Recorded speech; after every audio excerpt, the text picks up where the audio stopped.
दोस्तों, आइए सुनते हैं आज की कहानी।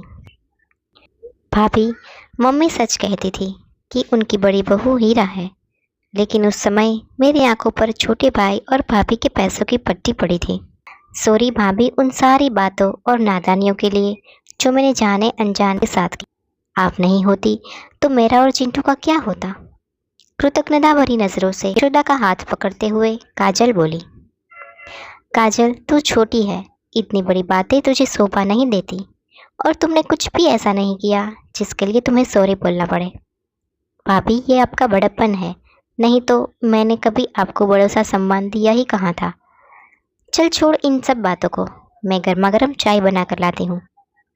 आप बैठो, मैं बना कर लाती हूँ। बहुत आराम कर लिया मैंने, अब तो डॉक्टर ने भी मुझे चलने फिरने के लिए कह दिया है।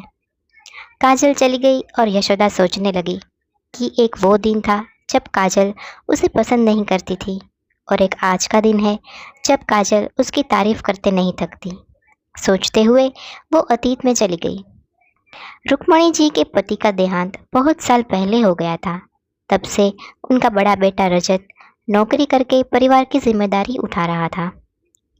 करीब 8 साल पहले यशोदा रुक्मणी जी की बहू बनकर और रजत की पत्नी बनकर ससुराल आई थी। आते ही उसने घर की सारी जिम्मेदारी संभाल ली। देवर अमन और काजल को तो बड़ी बहन सा प्यार देती। रजत की तनख्वाह ज्यादा नहीं थी, फिर भी रजत और यशोदा ने अमन और काजल को पढ़ाने में कोई कमी नहीं रहने दी। अमन इंजीनियर बन गया था और मल्टीनेशनल कंपनी में अच्छी सैलरी में नौकरी करने लगा था, और काजल कॉलेज जाने लगी थी। कुछ समय बाद अमन की शादी सैफाली से हो गई। धीरे धीरे सैफाली काजल की फेवरेट बन गई, क्योंकि सैफाली के पास पैसों की कमी नहीं थी। वो काजल के लिए उसकी पसंद के गिफ्ट, उसे मूवी ले जाती, कॉलेज पार्टी के लिए पैसे दे देती। बदले में चालाकी से सैफाली काजल से अपने सारे काम करवा लेती। रुक्मणी जी सैफाली की चालाकियाँ जानती थी, इसलिए वो अक्सर काजल को समझाती रहती कि दोनों भाभियाँ बराबर है, दोनों को बराबर सम्मान और आदर दो। पर काजल पर सैफाली के पैसों का जादू चढ़ा हुआ था। वो सैफाली को अपना सबसे बड़ा हितेच्छु समझती थी। वक्त गुजरा, काजल की शादी हो गई और कुछ समय बाद रुक्मणी जी का भी देहांत हो गया।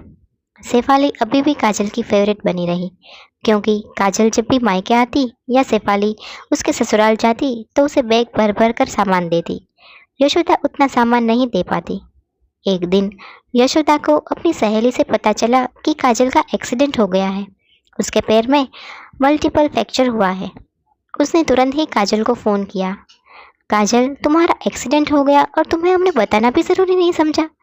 अचानक बड़ी भाभी और भाई को देख काजल हैरान थी। भाभी किस मुंह से आपको बताती, जब मैंने कभी सुख में आपका साथ नहीं दिया तो किस मुंह से अपना दुख बांटती। काजल तू इतनी बड़ी नहीं हुई, अभी भी हमारे लिए हमारी प्यारी गुड़िया रानी है। क्या कहा डॉक्टर ने? रजत बोला, भैया 1 महीने का बेड रेस्ट है। काजल बेड से उठ नहीं सकती और मैं 1 महीने छुट्टी नहीं ले सकता। पता नहीं सब कैसे होगा।